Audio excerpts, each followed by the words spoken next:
Ahojte a vítajte pri sledovaní Vykopávky. Tentokrát už tretej epizódy ohľadom PMD 853. V minulej epizóde sme sa pozerali hlavne na túto páskovú mechaniku, ktorá nefungovala.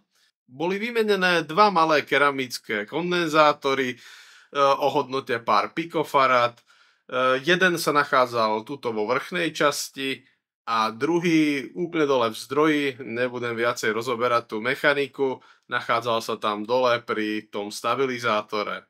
Hned vedľa neho sa nachádzal aj rozpadnutý kondenzátor, ktorý má 100 nano, nebolo ho moc treba, je len filtračný a keď som ho zmeral, bol v poriadku.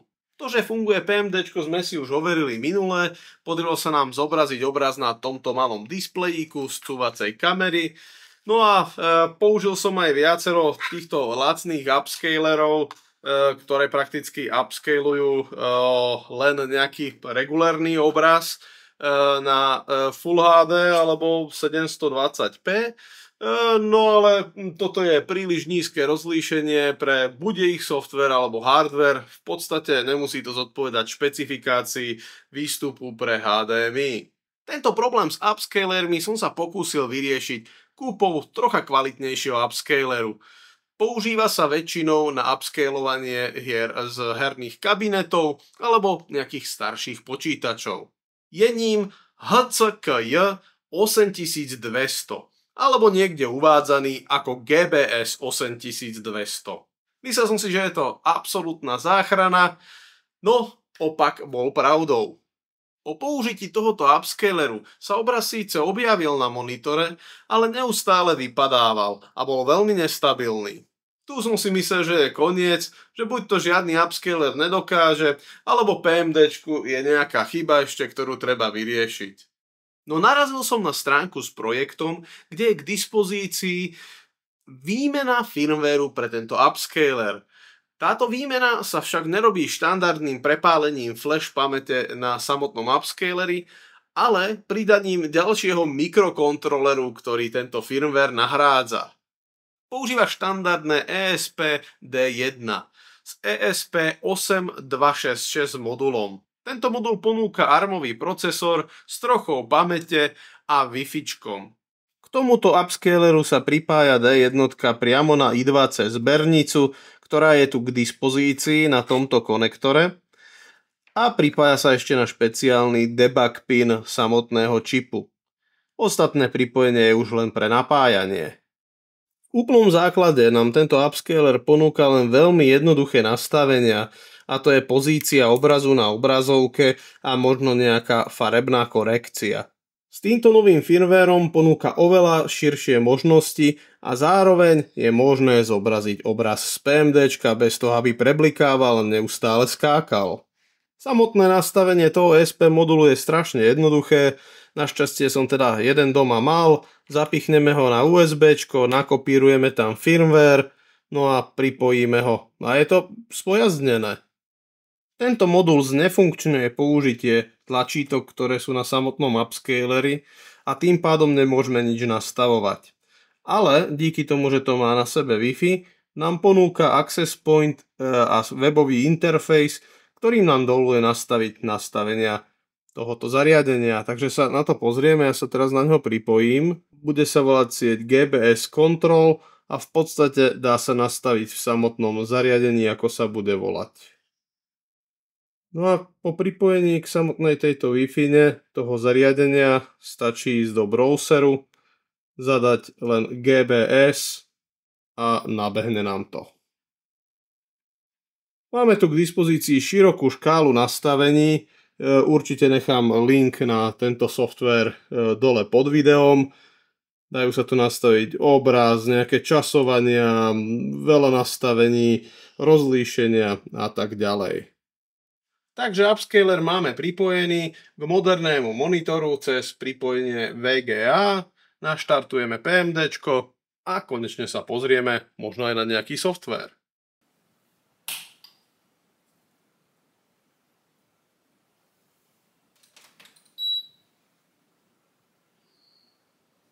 No a vidíme, že nám nádherne nabehlo.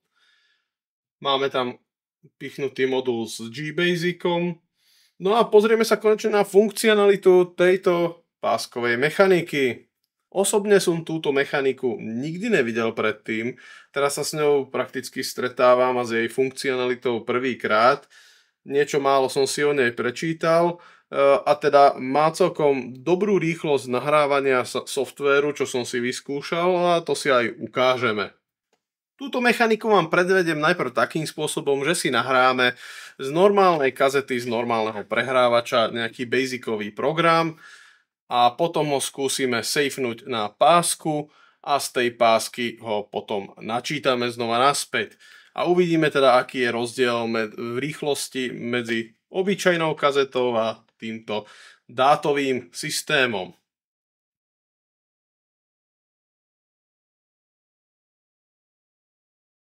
No, sa nám to nahralo, bolo to zo pár sekúnd, informácia o tom, koľko sekúnd to bolo, je na obrazovke. A teraz si vylistujeme ten program, je to prehrábka hry Bomber a vidíme, že je tam celkom obsažný list basicového programu. Kazeťák nám teraz bokom a prisunieme sem túto dátovú mechaniku. Toto stopneme, mechaniku naštartujem a safeneme si tento program na pásku. Načítame si z ROM pamäte príkazom ROM 0 zavádzací program pre túto mechaniku. A pásku by som mal najskôr naformátovať príkazom FO. Takže ju dáme formátovať.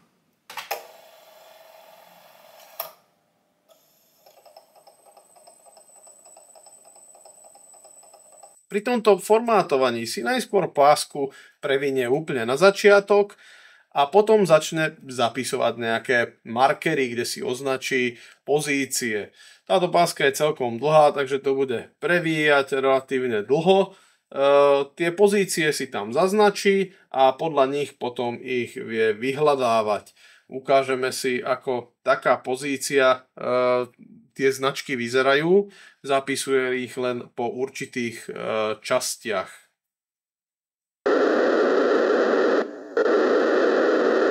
V momente, že pásku naformátuje, príde na koniec, previnie ju zasa na začiatok a je pripravená na použitie. Tak je na konci a teraz ju previnie. Motory sú celkom rýchle, takže nemusíme dlho čakať.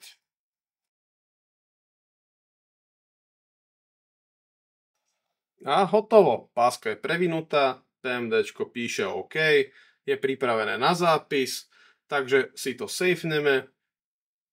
KSV a dáme si tam, povedzme, 0. Enter.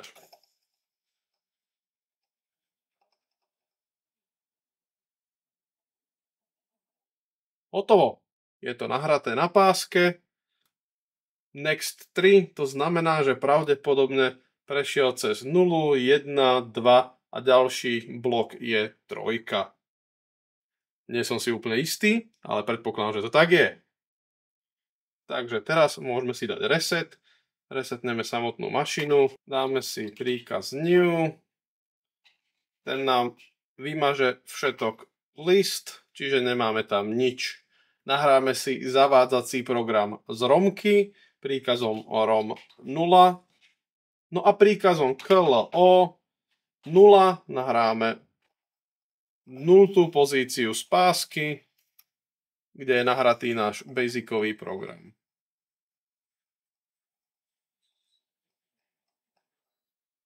To bola rýchlovka.